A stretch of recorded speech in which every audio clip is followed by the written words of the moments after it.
Hello दोस्तों, आज हम जो कहानी सुनने वाले हैं उसका नाम है राजा के सवाल और बीरबल के कमाल। चलिए सुनते हैं इस कहानी को।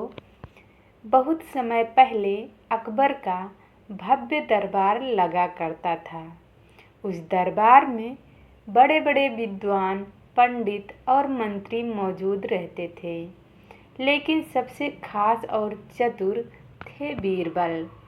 बीरबल अपनी बुद्धि और हाजिर जवाबी के लिए दूर दूर तक प्रसिद्ध थे। कई दरबारी उनसे जलते भी थे और मौका ढूंढते रहते थे कि किसी तरह उन्हें नीचा दिखाया जाए। एक दिन दरबार में कुछ दरबारियों ने अकबर से कहा, जहाँ पनाह आप हमेशा बीरबल की ही तारीफ करते हैं, क्या सच में उनसे ज़्यादा बुद्धिमान कोई नहीं? अकबर मुस्कुराए और बोले, ठीक है, आज हम बीरबल की बुद्धि की परीक्षा लेंगे। फिर उन्होंने बीरबल को बुलाया और कहा, बीरबल, आज हम तुमसे 3 कठिन सवाल पूछेंगे। अगर तुमने सही जवाब दिया तो इनाम मिलेगा और अगर नहीं तो सज़ा मिल सकती है। दरबार में सन्नाटा छा गया, लेकिन बीरबल शांत खड़े रहे। पहला सवाल, आकाश में कितने तारे हैं? अकबर ने पहला सवाल पूछा, बताओ आकाश में कितने तारे हैं? दरबारी सोच में पड़ गए। किसी के पास जवाब नहीं था। बीरबल ने तुरंत कहा, महाराज, आकाश में उतने ही तारे हैं जितने एक भेड़ के शरीर पर बाल होते हैं। अकबर ने भौं उठाई, यह कैसे साबित करोगे? बीरबल मुस्कुराए, अगर किसी को संदेह हो तो वह भेड़ के बाल गिनकर देख ले और आकाश के तारों से मिलान कर ले। दरबार में हल्की हंसी गूंज उठी और अकबर भी मुस्कुरा दिए। अकबर ने दूसरा सवाल पूछा, बताओ इस धरती का केंद्र कहाँ है? यह सवाल सुनकर सभी दरबारी चौंक गए। बीरबल ने बिना देर किए जमीन पर एक डंडा गाड़ा और बोले, महाराज, यही धरती का केंद्र है। अकबर ने पूछा, इसका क्या प्रमाण है? बीरबल ने शांत स्वर में कहा, अगर किसी को संदेह हो तो वह पूरी धरती नाप कर देख ले। अगर यह जगह बीच में ना निकले तो मैं हार मान लूँगा। अब तो दरबार में ठहाके लगने लगे। अकबर भी बीरबल की चतुराई देखकर खुश हो गए। अकबर ने तीसरा और सबसे कठिन सवाल पूछा, बताओ दुनिया में कितने पुरुष और कितनी स्त्रियां हैं? दरबार फिर शांत हो गया। बीरबल ने थोड़ा सोचा और फिर बोले, महाराज, यह गिनना मुश्किल है, क्योंकि दुनिया में कुछ लोग ऐसे भी हैं जो ना पूरी तरह पुरुष हैं और ना पूरी तरह स्त्री। अगर उन्हें अलग कर दिया जाए तो मैं गिनती बता सकता हूँ। यह सुनकर दरबार में फिर हंसी गूंज उठी। अकबर का निर्णय। अकबर ने मुस्कुराते हुए कहा, बीरबल, तुमने एक बार फिर अपनी बुद्धिमानी साबित कर दी। तुम्हारे जवाब न केवल चतुराई भरे हैं बल्कि उनमें गहरी समझ भी छिपी है। फिर उन्होंने बीरबल को इनाम दिया और बाकी दरबारियों से कहा, याद रखो, सच्ची बुद्धिमानी केवल ज्ञान में नहीं बल्कि समझदारी और सही समय पर सही उत्तर देने में होती है। जो दरबारी पहले बीरबल से जलते थे अब चुप थे। उन्हें समझ आ गया कि बीरबल को हराना आसान नहीं। बीरबल ने विनम्रता से सिर झुकाया और अपने स्थान पर बैठ गए। सीख: बुद्धिमानी का मतलब सिर्फ किताबों का ज्ञान नहीं, बल्कि चतुराई और समझदारी भी है। मुश्किल सवालों का जवाब कभी कभी सरल और अलग सोच से दिया जा सकता है। सच्चा बुद्धिमान वही है जो हर परिस्थिति में शांत रहकर सही उत्तर दे। अगली कहानी हमारी बीरबल की बुद्धिमानी सबसे बड़ा कौन। चलिए सुनते हैं इस कहानी को। अकबर के दरबार में एक से बढ़कर एक विद्वान मंत्री और दरबारी थे, लेकिन उनमें सबसे अलग और ख़ास थे बीरबल। बीरबल अपनी चतुराई, समझदारी और हाजिर जवाबी के लिए दूर दूर तक प्रसिद्ध थे। एक दिन की बात है, सुबह का समय था। दरबार सजा हुआ था। सभी मंत्री, सैनिक और दरबारी अपनी अपनी जगह पर बैठे थे। अचानक अकबर ने एक अजीब सवाल पूछ लिया, बताओ इस दुनिया में सबसे बड़ा कौन है। सवाल सुनकर दरबार में सन्नाटा सा छा गया। हर कोई सोच में पड़ गया। एक मंत्री बोला, महाराज सबसे बड़े तो आप ही हैं। दूसरा बोला, नहीं, सबसे बड़ा भगवान है। तीसरा बोला, सबसे बड़ा धन है।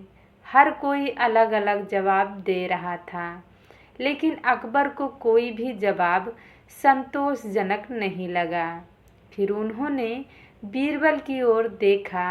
बीरबल, तुम बताओ सबसे बड़ा कौन है। बीरबल मुस्कुराए और बोले, जहाँ पना, इस दुनिया में सबसे बड़ा जरूरत यानी कि आवश्यकता है। यह सुनकर दरबार में खुसर फुसर होने लगी।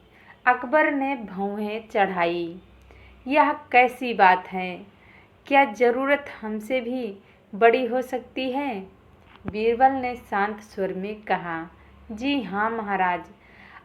अगर आप चाहें तो मैं इसे साबित कर सकता हूँ। अकबर को उत्सुकता हुई। ठीक है, साबित करो। अगले दिन बीरबल ने एक योजना बनाई। उन्होंने अकबर से कहा कि वे आम आदमी के भेष में उनके साथ शहर चलें। अकबर तैयार हो गए। दोनों साधारण कपड़े पहनकर शहर की गलियों में घूमने लगे। चलते चलते वे एक ऐसे इलाके में पहुँचे जहाँ बहुत गरीब लोग रहते थे। वहाँ एक बूढ़ा आदमी बैठा काँप रहा था। बीरबल ने धीरे से कहा, महाराज जरा ध्यान से देखिए। अकबर ने देखा कि वह बूढ़ा बहुत भूखा लग रहा था। बीरबल उस बूढ़े के पास गए और बोले, बाबा, अगर कोई आपको एक रोटी दे दे तो क्या आप उसे धन्यवाद देंगे?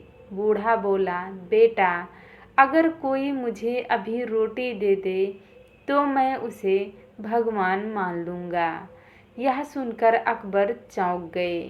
बीरबल ने अकबर की ओर देखा और कहा, महाराज, अभी इस बूढ़े के लिए सबसे बड़ा कौन है?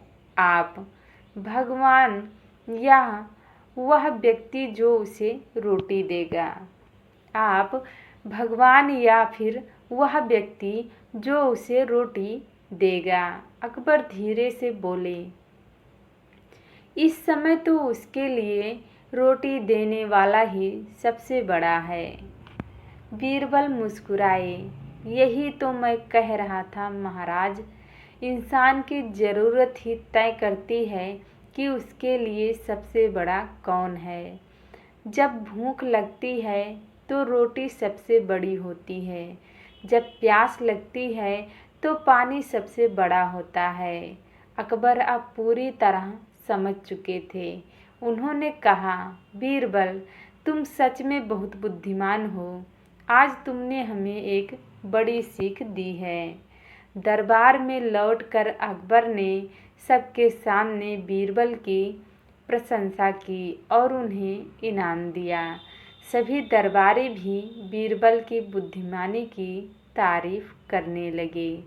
सीख: इंसान की ज़रूरत ही सबसे बड़ी प्राथमिकता बन जाती है। सही समझ वही है जो परिस्थिति को देखकर निर्णय ले। बुद्धिमानी केवल ज्ञान नहीं, बल्कि सही समय पर सही बात समझना है। अगली कहानी हमारी खिचड़ी की सच्ची परीक्षा। चलिए सुनते हैं इस कहानी को। एक दिन कड़ाके की सर्दी पड़ रही थी। ठंडी हवाएं ऐसे चल रही थी कि लोग घर से बाहर निकलने से डर रहे थे। उसी समय राजा अकबर ने अपने दरबार में एक अजीब ऐलान किया, जो कोई भी इस बर्फ जैसे ठंडे तालाब में पूरी रात खड़ा रहेगा, उसे हम 1000 स्वर्ण मुद्राएं देंगे। यह सुनकर सभी लोग चौंक गए। इतनी ठंड में पानी में खड़ा रहना लगभग असंभव था। दरबार में खड़ा एक गरीब आदमी हरिया आगे आया। उसने कहा, महाराज, मैं यह चुनौती स्वीकार करता हूँ। मुझे अपने परिवार के लिए पैसों की बहुत ज़रूरत है। राजा ने मुस्कुराते हुए कहा, ठीक है, अगर तुम पूरी रात खड़े रह गए तो तुम्हें इनाम मिलेगा। रात होते ही हरिया तालाब में उतर गया। ठंड इतनी थी कि पानी बर्फ जैसा लग रहा था। उसके दांत किटकिटा रहे थे, शरीर कांप रहा था, लेकिन वह अपने परिवार के बारे में सोचकर डटा रहा। दूर महल की छत पर एक छोटी सी दीपक की रोशनी जल रही थी। हरिया उस रोशनी को देखकर खुद को हिम्मत देता रहा। बस थोड़ी और और मुझे अपने बच्चों के लिए सहना है। पूरी रात उसने उसी रोशनी को देखते हुए किसी तरह काटी। सुबह हुई। हरिया थका हुआ, ठिठुरता हुआ दरबार में पहुंचा। राजा अकबर ने पूछा, क्या तुमने पूरी रात तालाब में बिताई? हरिया बोला, जी महाराज। राजा ने फिर पूछा, तुम्हें ठंड नहीं लगी? हरिया ने सच सच बताया, महाराज, बहुत ठंड लगी, लेकिन मैं दूर जलती दीपक की रोशनी को देखकर खुद को हिम्मत देता रहा। यह सुनते ही राजा ने कहा, तो तुमने उस दीपक की गर्मी से खुद को बचाया, इसलिए तुमने नियम तोड़ा है, तुम्हें कोई इनाम नहीं मिलेगा। यह सुनकर हरिया के चेहरे पर निराशा छा गई। वह मायूस होकर चला गया। मंत्री बीरबल यह सब देख रहे थे। उन्हें लगा कि राजा ने गलत निर्णय लिया है। उन्होंने हरिया को न्याय दिलाने का निश्चय किया। अगले दिन उन्होंने राजा को अपने घर खाने पर बुलाया। राजा अकबर अपने मंत्रियों के साथ वहां पहुंचे, लेकिन बहुत देर तक खाना नहीं आया। राजा ने पूछा, बीरबल, खाना कब मिलेगा? हमें बहुत भूख लगी है। बीरबल बोले, महाराज, खिचड़ी बन रही है, बस थोड़ी देर और। राजा खुद देखने गए। उन्होंने देखा कि एक बर्तन बहुत ऊंचाई पर लटका हुआ है और नीचे जमीन पर बहुत छोटी सी आग जल रही है। राजा गुस्से में बोले, ये कैसी मूर्खता है? इतनी दूर आग से खिचड़ी कैसे पकेगी? बीरबल मुस्कुराए और बोले, महाराज, जब इतनी दूर की आग से खिचड़ी नहीं पक सकती, तो दूर जलती दीपक की रोशनी से हरिया को गर्मी कैसे मिल सकती है। राजा कुछ क्षण के लिए चुप हो गए और उन्हें अपनी गलती समझ आ गई। राजा अकबर ने तुरंत हरिया को बुलाया। उन्होंने कहा, हमसे गलती हो गई थी। तुमने सच में बहुत साहस दिखाया है। यह लो तुम्हारा इनाम। हरिया की आंखों में आंसू आ गए। उसने राजा और बीरबल को धन्यवाद दिया। सीख: सच्चा न्याय वही है जो पूरी समझ और निष्पक्षता से किया जाए। छोटी सी उम्मीद भी इंसान को बड़ी मुश्किलों से लड़ने की ताकत देती है। धन्यवाद दोस्तों। आप लोगों को ये कहानी कैसी लगी? आप लोग लाइक शेयर करना और कमेंट करके अपनी राय हमें ज़रूर बताना।